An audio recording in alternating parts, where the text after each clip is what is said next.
मतलब कोई लिहाज नहीं, कोई डोकरम नहीं, हर जगह कल्चर के नाम पर बिल्कुल कल्चर का क्या बना दिया, तमाशा बना दिया। तालिबान ने यह वजह बताई है कि कोई महिला अगर घर में खाना बना रही है या बाहर अपनी बैल्कनी में या टूटे फूटे वरांडे में, जितने भी होंगे टूटे फूटे होंगे, वहां पर वो बैठी है और अपनी खिड़की की तरफ से अगर कोई उसे आदमी देखता है तो उसके अंदर उत्तेजना जाती है।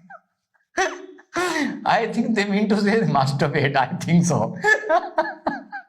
अब इस खबर को आप मजेदार भी मान लें, इस खबर को आप जूते मारने वाला भी मान लें, ये आपकी मर्जी है। 31 दिसंबर की शाम को ईव टीजिंग नहीं करने का, लड़कियों को देख के खामखा हल्ला ना मचाने का। एक्सपीरियंस से बता रहा हूं, तुम लोग एक एक मोटरसाइकिल पे 3 चलते हो, याहू याहू करते हो, सोचते हो लड़कियां तुम्हारी तरफ देखती नहीं है, देख रही हैं, लेकिन तुम पे वो लानत भेज रही हैं। तो साथियों, 2024 का आखिरी वीडियो, मजेदार वीडियो। लेकिन इतना पहले बता दूं कि party hard but party responsibly. ज्यादा लफड़ा करने की जरूरत नहीं है। और तुमको भी, जो ये कैमरे के पीछे मेरे बैठे हैं ना, ये भी बहुत बड़े बेवड़े हैं, इनको भी मैंने यही हिदायत दी है कि party hard but be responsible. ठीक, तो आज का वीडियो बड़ा मजेदार वीडियो का है। घटना है Jammu and Kashmir Ladakh high court की।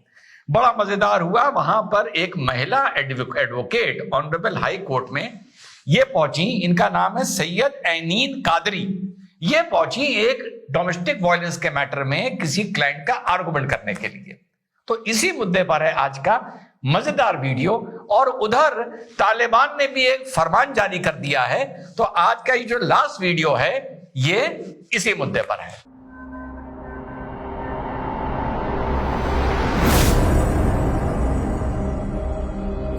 हेलो, नमस्कार, सत श्री अकाल, अस्सलाम वालेकुम। कैसे हैं जनाब? तो साहब, क्या नाम है, सैयद ऐनीन कादरी, यही इनकी पहचान है। ये पहुंचे, ये अधिवक्ता हैं, एडवोकेट ऑन रिकॉर्ड हैं Jammu and Kashmir Ladakh high court में। नवंबर 27 की ये घटना है। ये किसी महिला का केस आर्ग्यू कर रही थी। तो ये इसी अवस्था में वहां पर पहुंची। तो वहां पर जस्टिस राहुल भारती जी की बेंच थी। जस्टिस राहुल भारती जी ने इनसे कहा कि भाई तुम कौन हो? कौन हो जो तुम आर्गुमेंट करने आई हो? भले मुझे आइडेंटिटी देखनी हो ना देखनी हो, ये तो कोर्ट के ऊपर है। वो आइडेंटिटी देखे या ना देखे, कोर्ट आपको पहचानता हो या ना पहचानता हो, भले आप एडवोकेट ऑन रिकॉर्ड कोई और हो, आप जाके उसके तरफ से आर्गुमेंट कर लें, कुछ भी, लेकिन ये उसका डिस्क्रिशन है, वो कभी आपकी आइडेंटिटी पूछ भी सकता है। तो साहब, जस्टिस राहुल भारती ने पूछा कि भाई आप कौन हो? वकील हो? क्या है कि साहब मेरा नाम तो सैयद ऐनीन कादरी है। ठीक है भाई, तो क्या मैं आपकी शक्ल देख सकता हूं? उन्होंने कहा ना, ऐसे ही आर्गुमेंट सुनना पड़ेगा आपको मेरी शक्ल देखना जरूरी नहीं है। तो भैया जस्टिस राहुल भारती जी ने कहा कि भैया देखो, ये तो मेरे कोर्ट में ना चलेगा। ये तो सब आपको याद ही होगा, वो कर्नाटका, वो हिजाब और फलाना और धमाका। तो ये बीमारी अब कहां तक पहुंच गई है? भैया बुर्खा पहनो, घर में पहनो, बाहर पहनो, मतलब कोई लिहाज नहीं, कोई डोकरम नहीं, हर जगह कल्चर के नाम पर बिल्कुल कल्चर का क्या बना दिया, तमाशा बना दिया। ठीक, तो भाई जस्टिस राहुल भारती ने कहा ना, मैं नहीं सुनूंगा। और क्लाइंट से भी कहा कि तुम्हारे इनके चक्कर में नुकसान हो जाएगा, ऑर्डर पास कर दूंगा। और उन्होंने डेट को अर्जन कर दिया। उसके बाद उस क्लाइंट ने इनको, मोहतरमा को, इनसे केस लेकर किसी और को केस दे दिया। और फिर फाइनली दिसंबर 5 को इस केस का जो भी फैसला आया हो। जब जस्टिस राहुल भारती ने ये ऑर्डर किया तो वहां पर नेतागिरी शुरू हो गई। जब नेतागिरी शुरू हो गई तो उन्होंने रजिस्ट्रार जनरल को लिखा कि भैया ये बताओ कि कोई वकील, वो महिला हो आदमी हो, शक्ल ढक के आ सकता है कोर्ट में आर्गुमेंट करने के लिए? और ड्रेस कोड क्या है?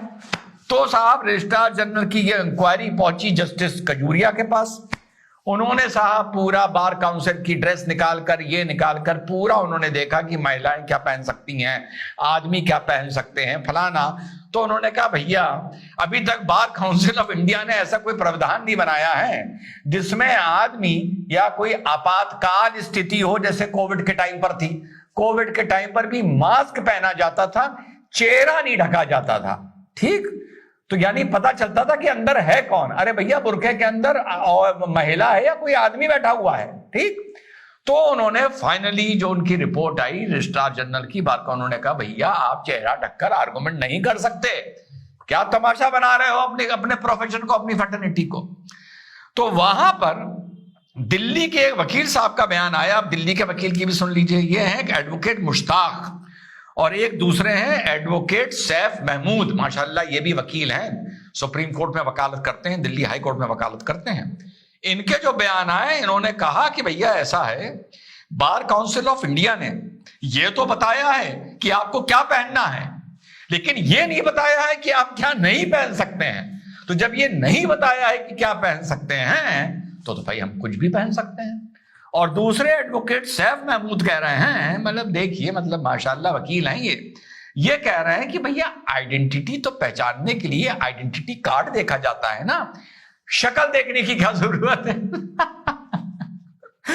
यानी जब आप एयरपोर्ट पे जाओ, आप पूरा चेहरा ढके हुए हो, तो सीआईएसएफ का आदमी आपका आई कार्ड देखेगा, कहेगा अच्छा अंदर जाइए, मुझे इस आई कार्ड को आपकी शक्ल से कोई कंपैरिजन नहीं करना है।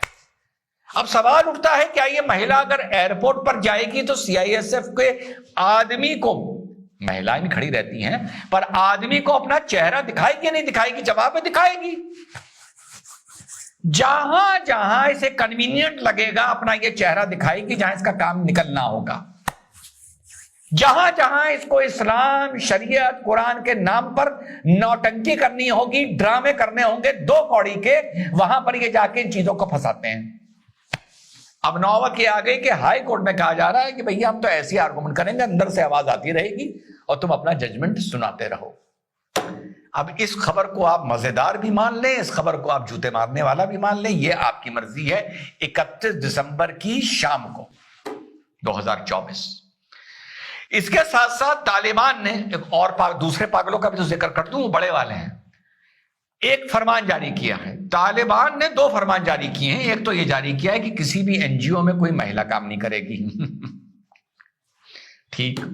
दूसरा फरमान यह जारी किया है मेरे भाई कि जिन लोगों के मकान की खिड़कियां, बिल्डिंग की खिड़कियां, वो जितनी भी बिल्डिंग बची हो, उनकी खिड़कियां जिस दूसरे मकान के वरांडे की तरफ खुल नहीं होंगी या किसी उस मकान के किचन की तरफ खुल नहीं होंगी, वरांडा मतलब जहां पे कोई महिला ने कपड़े धोए या कपड़े फैलाए या वो दोपहर में बैठी, उन खिड़कियों को बंद किया जाए। अरे झूठ नहीं बोल रहा यार, उठा के देख लो, झूठ क्यों बोलूंगा। उन खिड़कियों को बंद कर दिया जाएगा। और वजह भी सुन लो क्या बताई तालिबान ने यह वजह बताई है कि कोई महिला अगर घर में खाना बना रही है या बाहर अपनी बैल्कनी में या टूटे फूटे वरांडे में, जितने भी होंगे टूटे फूटे होंगे, वहां पर वो बैठी है और अपनी खिड़की की तरफ से अगर कोई उसे आदमी देखता है तो उसके अंदर उत्तेजना जाग उसके अंदर उत्तेजना जाग जाती है, उसके अंदर एक हैवान पैदा हो जाता है, एक वहशी इंसान पैदा हो जाता है और वो गंदी गंदी हरकतें करने लगता है। I think they mean to say masturbate, I think so. Khan Sahab ऊपर खड़े हुए, नीचे देख लिया किसी को तो उनका काम चालू हो गया। ये यार, अब तुम लोग सोचोगे यार मैं 31 को मजे ले रहा हूं, अरे ये वाकई हुआ है, ऐसी थोड़ी दिखा दूंगा कुछ चीज, आके देखो। तो ये है साहब छोटा पागलपन कश्मीर का, क्योंकि हिंदुस्तान में है तो पागलपन छोटा है। कहीं और होते तो वो भी इसी तरह के होते। और दूसरा पागलपन दिल्ली के वकीलों का, जो कह रहे हैं आइडेंटिटी के लिए तो आइडेंटिटी कार्ड देखा जाता है यार, आइडेंटिटी कार्ड देखने के बाद शक्ल देखने की क्या जरूरत। दूसरा ये और तीसरा हो कि अगर किचन में खाना बनाते हुए देख लिया तो तुम्हारे अंदर एक वहशी इंसान, एक हैवान, एक हवस का पुजारी पैदा हो जाएगा। मौलाना साहब के अंदर कोई हवस का पुजारी ना पैदा हो, इसलिए कहा जा रहा है कि भैया सारी खिड़कियां, बैकयार्ड सबको सील किया जाएगा ना, कि तुम्हारी किस पे नजरी ना पड़े। मैं तो कहता हूं ये सारे मर्दों को अफगानिस्तान में अंधा ही कर देना चाहिए सारा। अपना अंदाज से कर ले जो काम कर रहा है।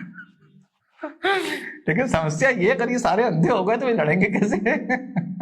भाई लड़ना भी जरूरी है, इसलिए अंधा इनको नहीं किया जा रहा। वैसे मेरे हिसाब से इतनी सब मेहनत से अच्छा है आदमियों को अंधा कर दो, अपना अंदाज से अपना उनका काम चलता रहेगा। समझ रहे हैं ना क्या कह रहा हूं? चलो एंजॉय करो, फ्रीक आउट करो, पार्टी करो, लेकिन ईव टीजिंग नहीं करने का, लड़कियों को देख के खामखा हल्ला ना मचाने का। एक्सपीरियंस से बता रहा हूं, तुम लोग एक एक मोटरसाइकिल पे तीन तीन चलते हो, याहू याहू करते हो, सोचते हो लड़कियां तुम्हारी तरफ देखती नहीं है, देख रही हैं, लेकिन तुम पे वो लानत भेज रही हैं। और भैया दारू वारू पीने का तो जो भी पीने का, लेकिन बड़ी लिमिट में पीने का, और 12 बजे से पहले कुछ इलायची विलायची खा के डैडी मम्मी के पास आ जाने का, उन लोगों को विश करने का। हमको इस बात का अनुभव है, जब तक डैडी मम्मी है उनकी इंपॉर्टेंस नहीं है, जब वो नहीं होंगे तो तुम्हें पता चलेगा उनकी इंपॉर्टेंस होती क्या है। जय हिंद, वंदे मातरम, खुदा हाफिज, एंजॉय द 31st।